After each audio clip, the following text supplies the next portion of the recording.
ఇప్పుడే country delight యాప్ని download చేసుకోండి. Download the country delight app now.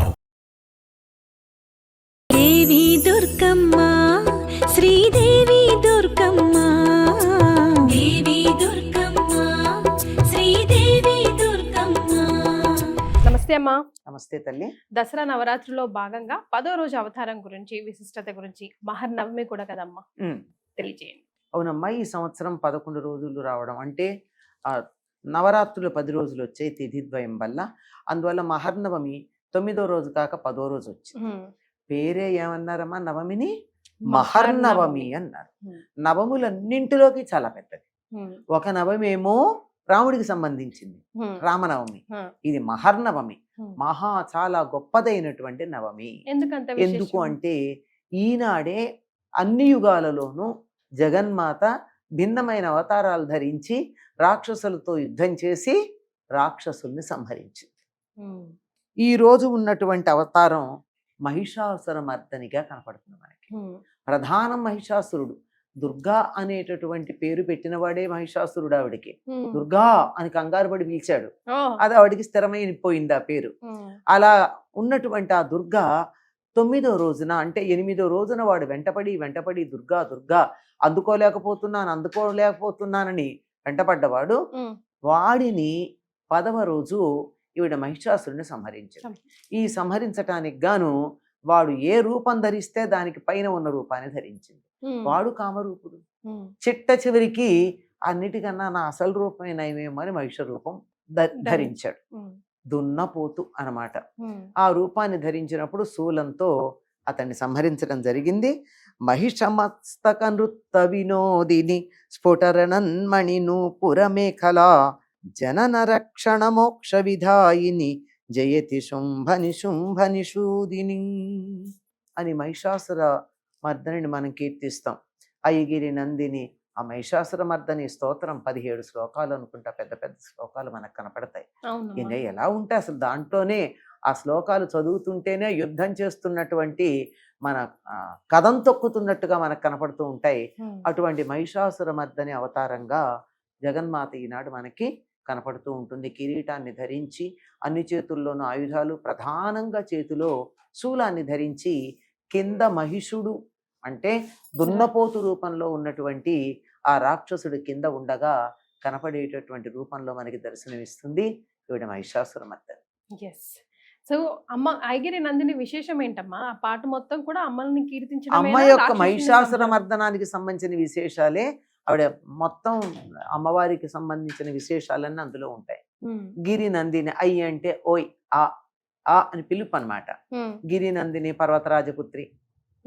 Nanditha మీదిని సంతోషాన్నంతా కూడా భూమండలాన్నంతా సంతోషపెట్టేది అని చెప్తా ఆవిడ్ని కీర్తించడం మనకు కనపడుతుంది అనమాట. సో ఈ రోజు 10వ రోజు కూడా ఆయుధ పూజలు అవి చేస్తూ ఉంటారు. అవునమ్మా. ఎందుకు ఈ రోజే విశేషం? మహర్నవమి నాడు ఆయుధ పూజలు చేస్తారు. ఎందుకంటే ఆయుధాలు సమయానికి అందుబాటులో ఉండి అందుబాటులో ఉన్నటువంటి ఉపయోగపడితే కదమ్మా యుద్ధం చేయడం జరిగేది. యుద్ధం చేయడానికి ఆయుధాలను తప్పనిసరిగా ఉపయోగించుకోవాలి. మన సనాతన ధర్మంలో వ్యక్తులకి దేవతలకి ఎంత ప్రాధాన్యం ఉందో ప్రకృతికి వస్తువులకి కూడా అంత ప్రాధాన్యం ఉంది. అందుకని ప్రకృతికి ఏమో రేపు జమ్మి కొట్టడానికి పెడతారు, ఇవాళ్ళు ఏంటి ఆయుధ పూజ చేస్తారు.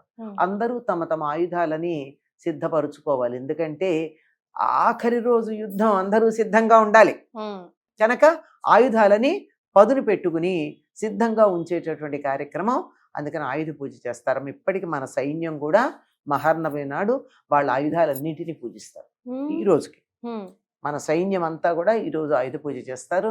మన ఇళ్లల్లో కూడా అందరూ ఇంట్లో ఉండే కత్తులు కటార్లు ఎవరిళ్లల్లో ఉన్నా ఆడుకోవడానికి తెచ్చి పెట్టుకున్నటువంటి ఎయిర్ గన్స్ లాంటివి ఉంటే వాటిని కూడా ఇవాళ పూజ చేస్తారు.